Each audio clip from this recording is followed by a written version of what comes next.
എല്ലാവർക്കും നമസ്കാരം. കുഞ്ഞടുക്കളയുടെ പുതിയൊരു വീഡിയോയിലേക്ക് എല്ലാ പ്രിയപ്പെട്ടവർക്കും സ്വാഗതം. ഇന്നിപ്പോൾ വന്നിരിക്കുന്നത് നമ്മുടെ ശംഖുപുഷ്പം കണ്ടില്ലേ, ഇതുകൊണ്ട് ഒരു അടിപൊളി ഐറ്റം ഉണ്ടാക്കാനായിട്ടാണ് വന്നിരിക്കുന്നത്. ആരെങ്കിലും ഉണ്ടാക്കിയിട്ടുണ്ടോ എന്നൊന്നും എനിക്കറിയില്ല. അപ്പോൾ ഉണ്ടെങ്കിൽ ഒന്ന് കമൻറ്റ് ഇടണേ. അപ്പോൾ ഇതുകൊണ്ടൊരു സൂപ്പർ ഹൽവ ഉണ്ടാക്കാനാണ് ഇന്ന് വന്നിരിക്കുന്നത്. അപ്പോൾ ഒട്ടും താമസിക്കേണ്ട, നമുക്ക് വേഗം പോകാം വീഡിയോയിലേക്ക്. അപ്പോൾ നമ്മുടെ ശംഖുപുഷ്പം നമുക്കിവിടെ പറിച്ചെടുത്തിട്ടുണ്ട്. അതിൻ്റെ ഞെട്ടൊക്കെ ഞാനൊന്ന് പറിച്ചെടുക്കുന്നുണ്ട്.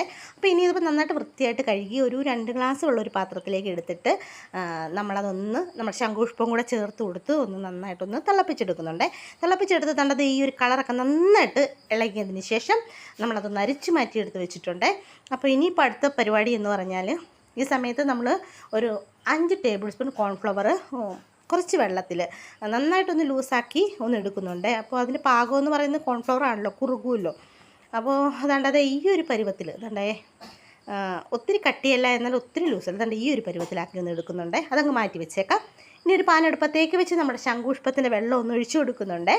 അപ്പോൾ അതാണ്ട് ഒഴിച്ചു കൊടുത്തതിന് ശേഷം അത് നന്നായിട്ടൊന്ന് ചൂടായി വരുന്ന സമയത്ത് നമ്മൾ അതിലേക്ക് ആവശ്യത്തിന് പഞ്ചസാരയാണ് ചേർത്ത് കൊടുക്കുന്നത്. പഞ്ചസാര ഓരോരുത്തരുടെ ഇഷ്ടത്തിനനുസരിച്ച് ചേർത്ത് കൊടുക്കാവേ.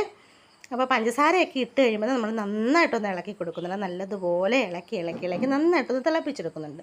അപ്പോൾ നന്നായിട്ട് തിളച്ച് വന്നതിന് ശേഷം നമ്മളതിലേക്ക് കുറച്ച് ഒരു നുള്ളു ഉപ്പാണ് ചേർത്ത് കൊടുക്കുന്നത്. അപ്പോൾ ആ മധുരമൊക്കെ ഒന്ന് ബാലൻസ് ചെയ്യാനായിട്ടാണ് അങ്ങനെ ചെയ്യുന്നത്.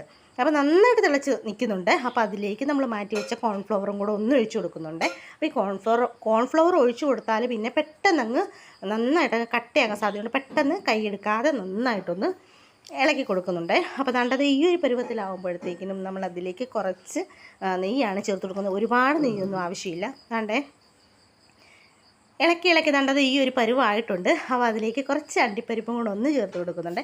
ഞാൻ ഈ സമയത്ത് കുറച്ച് ഏലക്കാപ്പൊടിയും കൂടെ ചേർത്ത് കൊടുക്കുന്നുണ്ടായിരുന്നു, പക്ഷേ വീഡിയോ എടുക്കാൻ വിട്ടുപോയതാണ്. അപ്പോൾ ദാണ്ടത് ഈ ഒരു പരുവാണ് കറക്റ്റ് പാകം എന്ന് പറയുന്നത്. അപ്പോൾ അതാണ് ഇനി ഒരു പാത്രത്തിലേക്ക് കുറച്ച് എണ്ണയൊക്കെ തടവി അതിലേക്ക് കുറച്ച് വെളുത്തുള്ളിയൊക്കെ ചേർത്ത് നമ്മുടെ ഈ മിശ്രിതം അങ്ങ് തട്ടിക്കൊടുക്കുന്നുണ്ട്. അപ്പോൾ അതാണ്ട് ഇത് നന്നായിട്ട് ലെവലാക്കി ഒരു 4 മണിക്കൂറിന് ശേഷമാണ് ഞാൻ എടുത്ത് നോക്കുന്നത്. അപ്പം നമ്മുടെ ഹലുവ ഇവിടെ അടിപൊളി റെഡി ആയിട്ടുണ്ട്. കാരണം നല്ല രസമുണ്ട് കാണാനായിട്ട്, അതുപോലെ തന്നെ ടേസ്റ്റുമാണ് കേട്ടോ.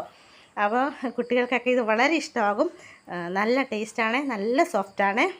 അപ്പോൾ അടിപൊളിയാണ്. അപ്പോൾ ഒരിക്കലെങ്കിലും ട്രൈ ചെയ്ത് നോക്കണേ. അപ്പോൾ അടുത്ത വീഡിയോയിൽ കാണുന്നവരേക്കും ബൈ.